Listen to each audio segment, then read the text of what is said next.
Welcome to the Global discussion with creatives, leaders, and thinkers. My name is Simon Hodgkins, and today I'm especially delighted to be joined by Minette Norman. Minette, you're very welcome to the show. Let's begin by asking you to introduce yourself and tell us a little bit about what you do for our global audience.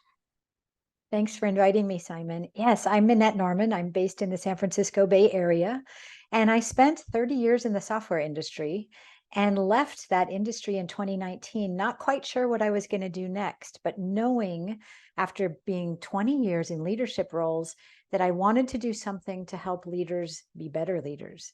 And I decided to find a niche, and my niche is really inclusive leadership with a strong foundation of psychological safety, because I found it was all too rare to have leaders who knew how to lead diverse teams and create conditions for everyone to do their best work. Today, I am an author, a speaker, and a consultant who helps leaders and their teams really create the conditions where everyone can thrive and innovate and fully contribute.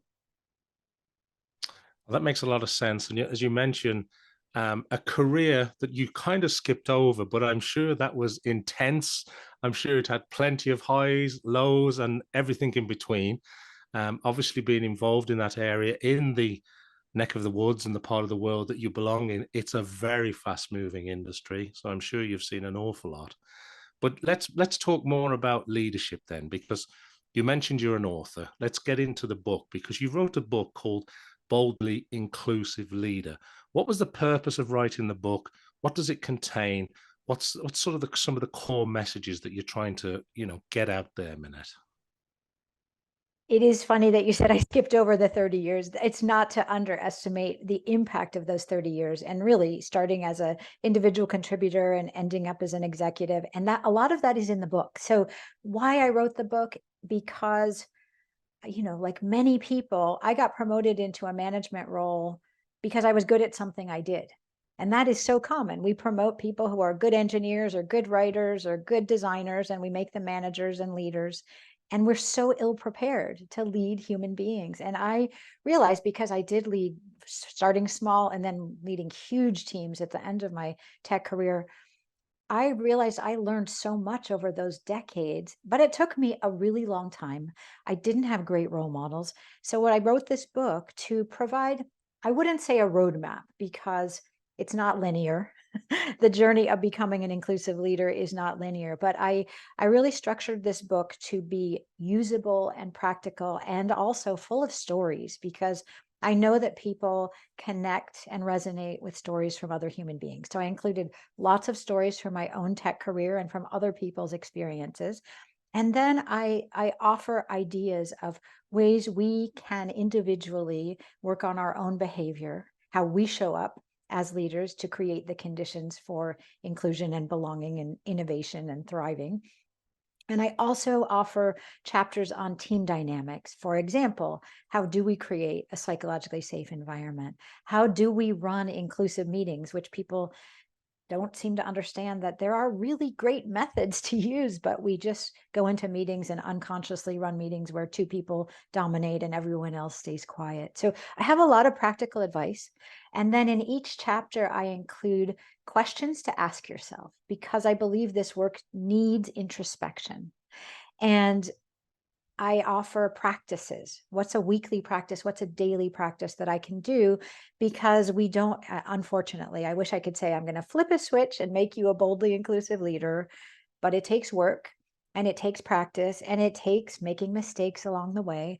And so I offer ideas for how can we keep doing this work, both individually and in groups.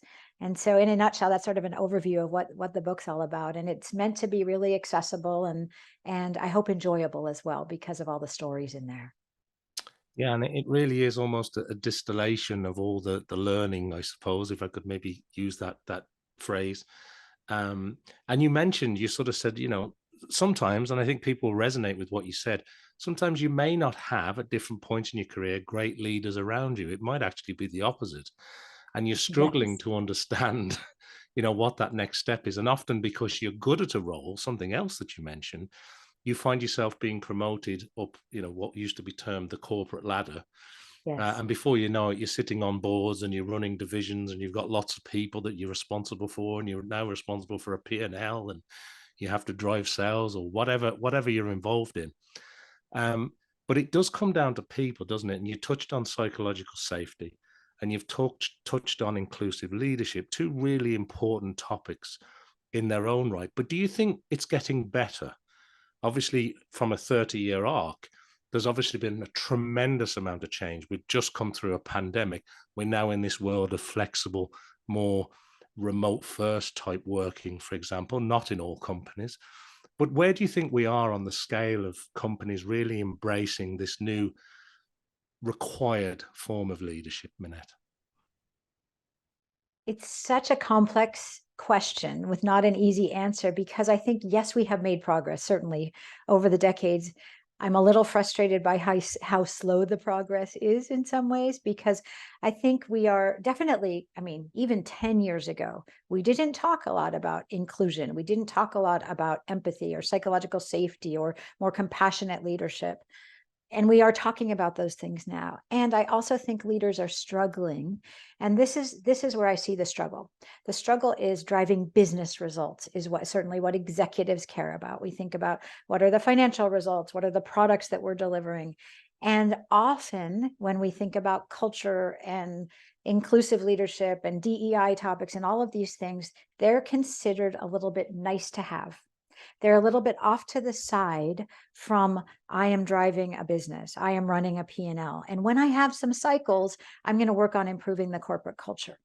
And I think this is the struggle that many leaders and executives have, is they feel that they need to focus on, especially if they're a publicly traded company, they need to satisfy the shareholders every quarter.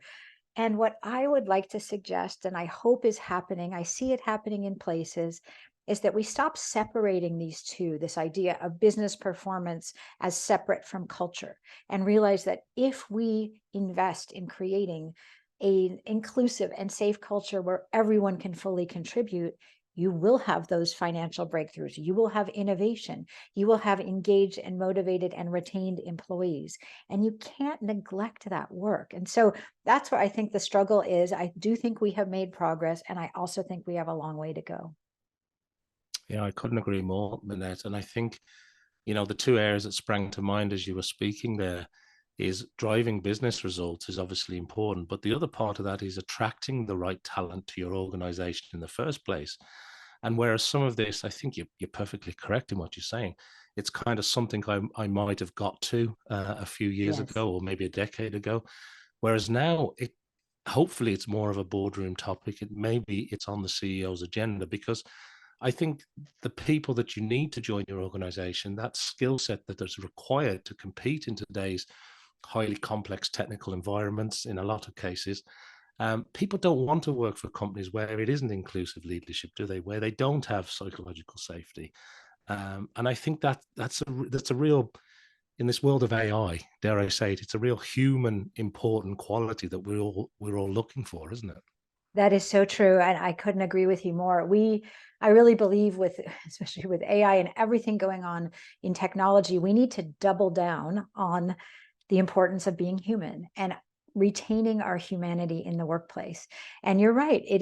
We have to pay attention to attracting and retaining the best talent. And you are also correct in saying that the workforce today, and the younger generations especially, are not putting up with some of the things that I put up with earlier in my career, because we didn't know there was another model of leadership. And now, if you look at Gen Z or whatever, they're demanding that we work in an empathetic, inclusive environment where I can show up as myself, and where leaders care about me, and where there's purpose and meaning in my work. And that's what our workforces are demanding. There's a really interesting report, and I don't know if you know about it. It comes out of the US. It's by a company called Business Solver, and it's the State of Workplace Empathy Report. Have you heard of that, Simon? No, I'm not. I'm not too familiar with it. No, but I will eagerly jot that down and make sure I go and check it out. But share a little bit about it, Minette. Yeah, the reason I bring it up is because you're saying that people now are demanding that they work for a different kind of leader and different kind of company. What this latest report, the 2023 report from Business Solver, shows is that employees all over, and I do believe it's a US study, but I can imagine we could extrapolate it globally. Employees are demanding that they work for empathetic leaders who care about their well-being, and that they're not getting enough of that they are really looking for something more than what they have. And then the contrast with the CEOs who were surveyed is that the CEOs think that they are highly empathetic and that they have created empathetic organizations. And the poor HR people in the middle are caught because they have these discontented employees who say this environment is not empathetic. And the CEOs thinking, we've got this figured out. And there's a real gap. And I think empathy can also be extrapolated to creating an inclusive environment where people feel they belong, that they're cared for, and that their leadership really is human and treats them as fellow human beings. So there's an issue going on still.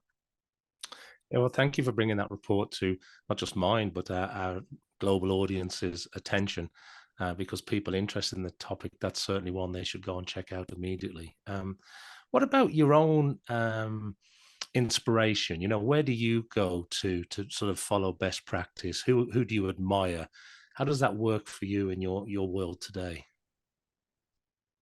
When I was still in tech, I'm going to go back a little bit because I've been inspired for many years by many people. But when I was still in tech, my last job was I was VP of engineering at Autodesk, and I was leading a team of 1,000, and I had to influence like 3,500 people. And I realized what I needed to learn more about was human interaction, even neuroscience, collaboration, empathy, all these topics. So I started to read everything I could find. And back then, this is going back a ways now, but I started to read Brene Brown, and I started to read Amy Edmondson, and I was really just following a lot of thought leaders in this space. And in fact, Amy Edmondson's work is where I got very interested in psychological safety, because she's the world-renowned researcher on that topic. So I still follow her.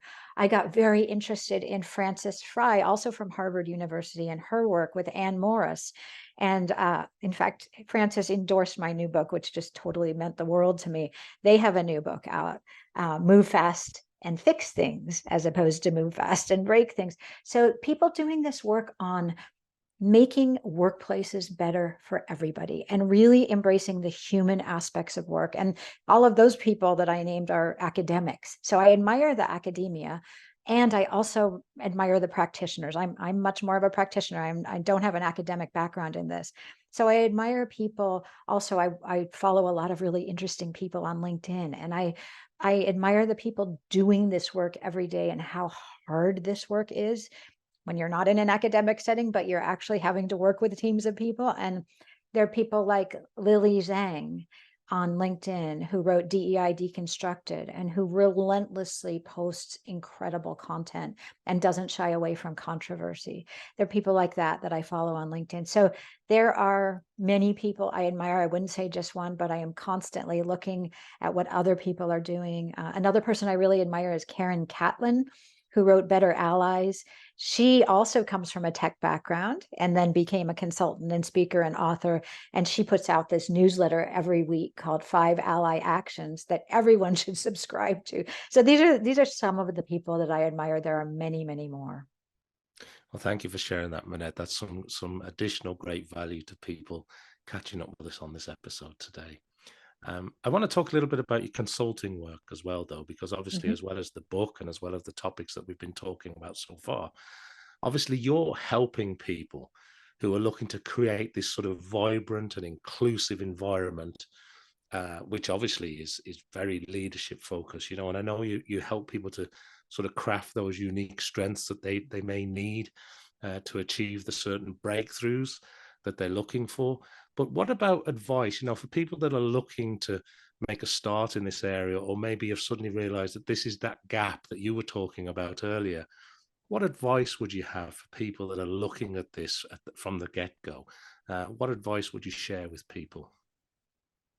The first piece of advice I always give is to start with yourself and your own behavior and really do some introspection and some examination of how do I show up every day. And sometimes I do this work when I'm consulting with leaders, is sitting in on their teams and seeing the dynamics. But the first piece of advice is, how do I listen to the people on my team and the people I work with? Am I only listening to the people that I feel the most comfortable with or that I resonate the most with? Am I ignoring or even punishing the people that disagree with me? These are some of the ways we have to start to be very bravely self-aware and look at our own interactions, and or even lack of interaction. Like, do we ignore the people that challenge us? This is honestly where we have our often unconscious biases showing up. We gravitate to the people that agree with us, that maybe have the same background, whether socioeconomically or education or culturally or whatever. But ideally, we have a diverse workforce, and we need to figure out, how do we work with the people who maybe make us uncomfortable, and not to feel that I'm a bad person because I feel uncomfortable with someone who's very different from me, but I am human. And this is how we are as humans. We are evolution, from an evolutionary perspective, drawn to be tribal and be with people like us. And in the workplace, we need to break through that. And we need to find the way into, how do I have a conversation with someone I have nothing in common with? This is the beginning of the work of being an inclusive leader.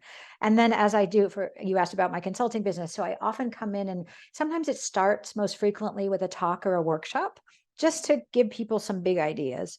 And then I think the real work begins, where I might come in and work with a team over a course of several quarters or several months and see, okay, now you've been inspired to do some work on being more inclusive. What's it looking like a month and 2 months down the road? What is working well? And what are you still struggling with? And this is where I think the profound work happens. And so I'd love to have these longer term engagements so we can get into the real nitty gritty, because none of this work is easy, honestly. No, I agree totally. And in terms of your own approach now to the work, because you have this, technology background, as we were mentioning earlier, you've worked with some very well-known brands Mhm. and huge teams of people. So you're no stranger to planning. You're no stranger to what's going to happen next quarter, what's happening over the next 6 to 12 months. Where am I trying to move this organization to? But today, from your vantage point today, how do you go about planning today? What does the next 6 to 12 months look like for you? What's on your horizon? What's on your roadmap? What are you hoping to achieve in the world that you're in today, Minette?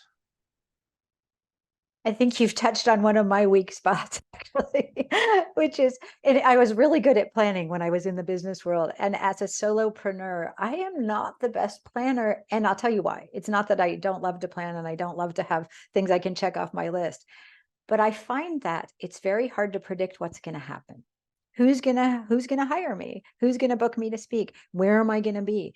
I'm getting a bunch of bookings right now for next year. It's like, oh, I have something in March coming in, and I think I'm free, but then I'm actually not free because I'm waiting to hear about another opportunity. So I find in the work that I'm doing now, planning is a little bit hard. So because some of it is so unpredictable, and we don't know when clients are going to have budgets and when they're doing their events. So that's a little bit of the challenge. I will say, though, I am thinking about what are the bigger things next. So before I wrote the Boldly Inclusive, or actually while I was writing the Boldly Inclusive Leader, I co-wrote another book, the Psychological Safety Playbook, with my co-author Caroline Helbig. And that book has taken off and people really love it. And so one of the things is, we're thinking about, do we want to do another version of that book or something else related to it? So there may be another book in the works starting in 2024. I want to do as much work as possible on this Boldly Inclusive Leader book and concept. And so I'm looking at, I just have a new speaker reel that's about to be finalized. I'm looking at doing a lot of speaking engagements, and ideally with teams that want to do the work, not that just want to bring in a speaker and check a box, but want to bring in a speaker and say, we want to go deep on this work. So that's my goal for the new year, the next 6 to 12 months, and then figuring out how to reach the right clients around not just the US, but around the globe. It's wonderful to hear you speaking about, look, while I was writing this book, oh yes, I just happened to co-author another book that's really taken off. And I think that talks to the, the career that you've had, the ability to manage multiple things at the same time. And it sounds really exciting that you've kind of got this landscape coming together over the next 12 months, more speaking, more consulting, more clients, another book on the horizon. It sounds really, really wonderful. But I wanted to ask you before we run out of time, Minette, is there anything else that you'd like to share with our audience while we're here today? Any sort of last thoughts or parting advice? And secondly, and of course, importantly, if people want to book you to speak or to find out more about the Boldly Inclusive Leader book or the next book, or a bit more about inclusive leadership and psychological safety, where do you want to point people to?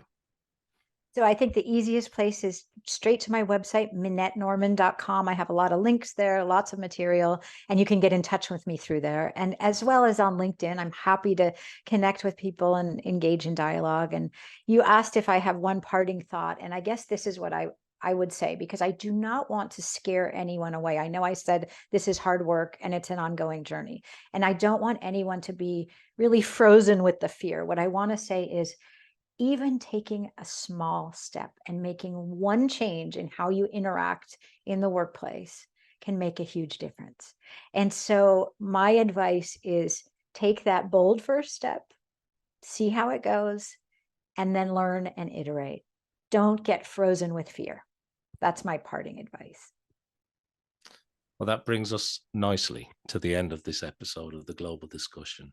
Thank you to everybody who's been watching or listening to this episode. Make sure that you follow, like, subscribe, do everything I need you to do to help support the podcast, and make sure that you tune in again to hear more discussions with creatives and leaders and thinkers just like Minette. And of course, go over to Minette's website, check out all the wonderful work she's doing in this area. Thank you, Minette. It's been a real pleasure to catch up with you again today. Thank you, Simon. I really enjoyed the conversation.